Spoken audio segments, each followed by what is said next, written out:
Welcome baby boy थीमचा cake. Shri Swami Samarth. कसे आहात सगळे? तर मला आली होती हाफ के जी केकची ऑर्डर, जो कस्टमरला हवा होता पायनॅपल फ्लेवरमध्ये. आणि हा वेलकम बेबी बॉयसाठी केक होता. सो त्यांच्याकडे काही डिझाईन्स नव्हते, सो मीच त्यांना डिझाईन सेंड केली आणि त्या डिझाईनचा केक मी आत्ता जस्ट म्हणजे ऑर्डर दिली होती वेलकम बेबी बॉयसाठीच. आणि त्यांनासुद्धा मी तोच इमेज सेंड केला, कारण माझ्याकडे जास्त इमेजेस अवेलेबल नव्हते. गर्लसाठी तर भरपूर ऑप्शन्स असतात, पण बॉयसाठी काय करणार ना. सो मी ते एक ऑप्शन त्यांना सेंड केलं.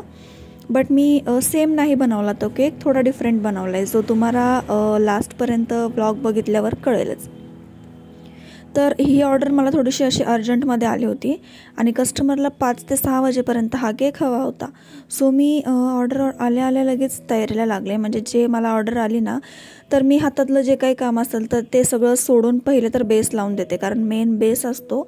आणि होम बेकरचं कसं असतं की बेस रेडी नसतात. एका केकची जरी ऑर्डर आली तरी एका केकसाठी सुद्धा बेस त्यांना शिजवायलाच लागतो, दुसरं काही ऑप्शन नसतं. इथे काही बेस वगैरे रेडी नसतं किंवा क्रीम रेडी नसती. एकदम बेसिकपासून सगळं एंडपर्यंत सगळं तयार करावं लागतं.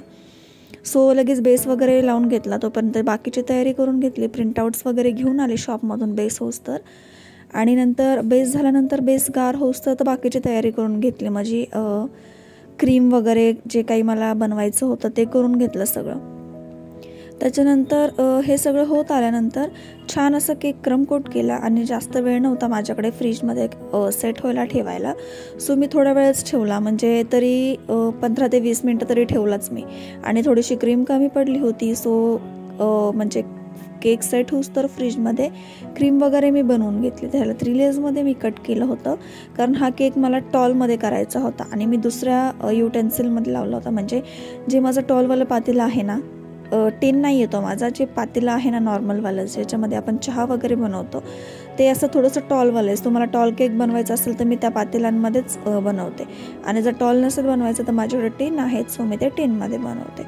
ॲक्च्युली मी टॉल केकचे सुद्धा टिन्स आणणार आहेत, बट सध्या मला पॉसिबल होत नाही आहे सिटीमध्ये जायला. पण गेले की मी नक्कीच घेऊन येईन आणि घेऊन आले की तुम्हाला सांगेल सुद्धा. सो आता हा 3rd लेअर तर आपला तयार झाला आहे आणि आता आपल्याला करायचं आहे या केकला क्रम कोट. तर तुम्ही बघा की मी ह्याला कसं क्रम कोट करते आहे. आणि क्रीम तर मी ऑलरेडी पायपिंग बॅगमध्ये फिल करून ठेवली होती. पायनॅपल एसेन्स वगैरे टाकलं होतं, लाईट येलो कलर वगैरे ॲड केला होता त्याच्यामध्ये. आणि मला बेबी बॉय म्हणले की केकची जी आउटर डिझाईन आहे ती ब्ल्यू शेडमध्येच जायला हवी, कारण तरच वाटते की हां बॉयसाठी केक आहे. आणि गर्लसाठी तर सर्वांनाच माहिती की गर्लसाठी आपण शक्यतो पिंक कलरच यूज करतो आणि त्यानेच केकला लुकसुद्धा येतो आणि छानसुद्धा वाटतं. सो म्हणजे तुम्ही लास्टपर्यंत हा व्लॉग नक्कीच बघा आणि तुम्हालासुद्धा हा केक आवडेल. म्हणजे कधी कधी काय होतं ना की मला नाही सुचत की मी काय डिझाईन बनवू केकसाठी, काय करू, असं नाही म्हणजे आयडिया येत मला. आणि अचानक ती डिझाईन अशी म्हणजे तयार होऊन जाते ना की तो केक एकदम बेस्ट असा दिसू लागतो. तर हे सगळं झाल्यानंतर थोडंसं ब्ल्यूनी पण केलं मी ह्याला क्रमकोट, कारण मला ह्याला ब्ल्यू शेडमध्ये पण द्यायचं होतं. आणि कस्टमरचं असं नसतं ना की क्रीम कमी यूज करा बट केक छान झाला पाहिजे. आणि एवढ्यात तर मला अशा ऑर्डर्स येतात आहे ना, म्हणजे ॲस्थेटिक केक कसे असतात त्या टाईपमध्ये ऑर्डर्स येतात आहेत. म्हणजे जास्त क्रीमच्या डिझाईन्सच नको असतात कस्टमरला, म्हणजे असे जास्त कटआउट्स प्रिंटआउट्स जेवढं असेल असं, म्हणजे तेवढा लुक केकला असं छान येतो. एकदम सिम्पल असे बीड्स वगैरे टाकून खूप छान असा लुक येतो केकला. तर मी तुम्हाला सांगत असते की ज्यावेळेस मी रेकॉर्ड करते त्यावेळेस आमच्या इथे बिलकुल शांतता नसते. सो मी शांततेत रेकॉर्ड करायचा प्रश्न येतच नाही. आणि इतर वेळेस सगळं शांत असतं, पण ज्यावेळेस मी रेकॉर्ड करायला घेते ना त्यावेळेस इकडून आवाज येईल तिकडून आवाज येईल, असं कोणतरी शिंकेल, बाहेर कोणीतरी येईल, असं सारखं चालूच असतं. सो तुम्ही पण थोडंसं समजून घ्या, कारण मेन रोडला घर आहे. सो काही ना काही चालूच असतं. फ्लॅटमध्ये तर मी राहत नाही. सो क्रमकोट करून झाल्यानंतर हा छान असा सेट वगैरे झाला. आणि सेट वगैरे झाल्यानंतर मी लगेच घेतलं ह्याला आयसिंग करायला. तर मी आयसिंग कशी करते तुम्ही बघून घ्या. मी ह्याला वरतून ब्ल्यू शेड दिलेला नाही आहे. मी खाली सगळ्यात पहिले ब्ल्यू कलरच्या क्रीमने 2-3 लेयर्सचे राऊंड करून घेतले आणि नंतर वरती व्हाईटनी. तर खूप सुंदर अशी फिनिशिंग होती. जर तुम्हाला 2 ते 3 कलर्समध्ये जर केक बनवायचा असेल तर तुम्ही ही आयडिया यूज करू शकता. खूप इझी आहे, फक्त फिनिशिंगला थोडासा वेळ लागतो, बट एक नंबर फिनिशिंग होती आणि केकला तर खूप सुंदर लुक येतो. सो तुम्ही नक्कीच एकदा ट्राय करून बघा. आणि 2-3 दिवस मला माहिती आहे की मला व्लॉग अपलोड करायला जमलं नाही आहे, बट इथून पुढे मी नक्कीच प्रयत्न करेल व्लॉग डेली अपलोड करायचा. इथून पुढे तर मी ऑलरेडी रेकॉर्ड करून ठेवत जाईल, म्हणजे उद्या व्लॉग अपलोड करायचा असेल तर तो मी आजच रेकॉर्ड करून ठेवत जाईल, एडिट वगैरे करून ठेवत जाईल, म्हणजे मी डेली व्लॉग्स तरी अपलोड करत जाईल आणि तुम्हालासुद्धा माझे डेली व्लॉग्स कळत जातील. जसं मी तुम्हाला सांगत आली आहे की माझं इंस्टाग्रामलासुद्धा पेज आहे ड्रीमी डेझर्ट्सच्या नेमनी. सो प्लीज तुम्ही तिथे जाऊन त्या पेजलासुद्धा फॉलो करा. तिथेसुद्धा मी शॉर्ट्स वगैरे अपलोड करते, तिथेसुद्धा तुम्ही लाईक्स करा, कमेंट करा आणि भरपूर असं शेअर करा. तिथेसुद्धा प्लीज फॉलो करा तिथे.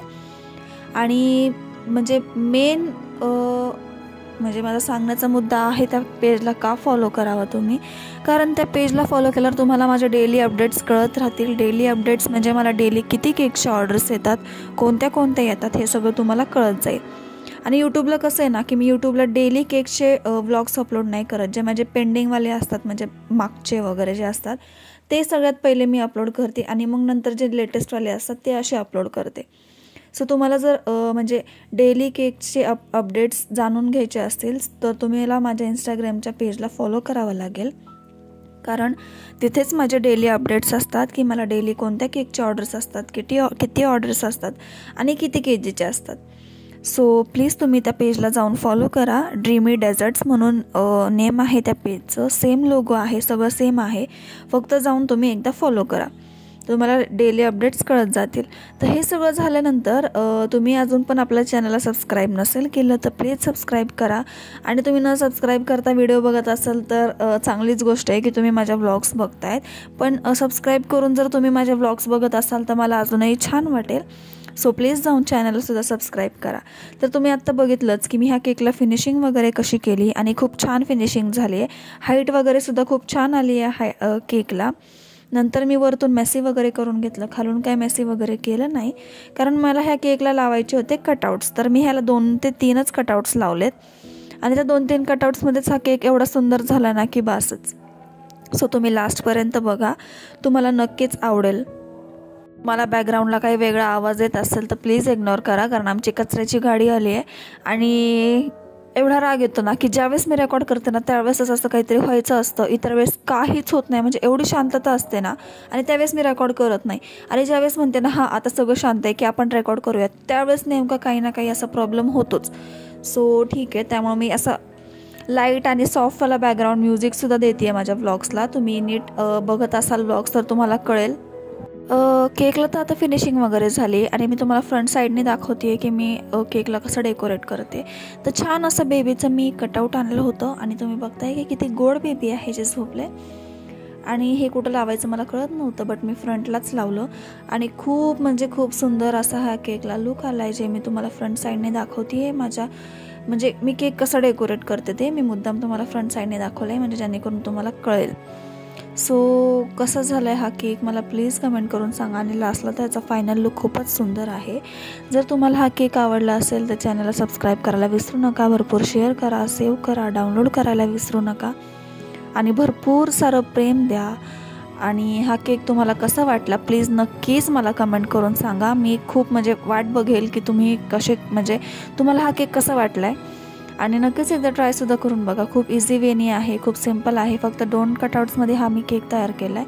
पूर्ण तयार झाल्यानंतर मी ह्याच्यावर बीड्स वगैरे टाकले, जेणेकरून केकला खूप सुंदर असा लुक आला. तर कसं झाला आहे हा केक, आवडला आहे ना तुम्हाला, कारण मी हा तुम्हाला फ्रंट साईडने डेकोरेट करून दाखवला आहे. हे छान असे कटआउट्स आणलेत मी. हे जे कटआउट्स आहेत ते मी फोटो पेपरवर आणते कलरवाल्या, आणि आमच्या इथे तर 25 रुपीजला मिळतात. तुमच्या इथे कितीला मिळतात ते सुद्धा तुम्ही सांगा मला. आणि जर तुम्हाला हा केक आवडला असेल तर चॅनलला सबस्क्राईब करायला विसरू नका, कमेंट करून सांगा. आणि त्या लास्टला तर आहे ह्या केकचा फायनल लुक. तर फायनल लुक पण खूप सुंदर आहे. आणि वरतून डेकोरेट करून झाल्यानंतर साईडने खूप असं मोकळं मोकळं वाटत होतं. सो मी थोडेसे स्प्रिंकलर्स ॲड केले त्याच्यामध्ये, आणि त्यानेसुद्धा केकला खूप सुंदर असा लुक आला. एकदम सिम्पल केक हवा होता कस्टमरला, आणि मी तसाच त्यांना जसा हवा होता तसा एकदम सिम्पलवाला बनवून दिला. आणि हा केक नेल्यानंतर त्यांनी मला आणखीन एक ऑर्डर दिली केकची, बट नेमकं त्यावेळेस मी गावाला होते. सो माझी ती ऑर्डर मिस झाली. आणि नंतर हे सगळं झाल्यानंतर म्हणजे जोपर्यंत मी सॅटिस्फाईड होत नाही ना तोपर्यंत मी त्या केकला काहीतरी असं करतच राहते. जोपर्यंत म्हणजे मला वाटत नाही की आता केक परफेक्ट झाला आहे तोपर्यंत मी थांबत नाही. तोपर्यंत मी काही ना काही त्या केकमध्ये ॲड करतच राहते. बट तुम्हीसुद्धा म्हणजे बघत असाल की फक्त 2 कटआउट्सनीच ह्या केकला किती सुंदर लुक आणला आहे. नंतर थोडेसे बटरफ्लाईज वगैरे ॲड केले आणि हा आहे केकचा फायनल लुक. तर कसा वाटला तुम्हाला नक्कीच कमेंट करून सांगा. थँक्यू आणि सबस्क्राईब नक्कीच करा. बाय.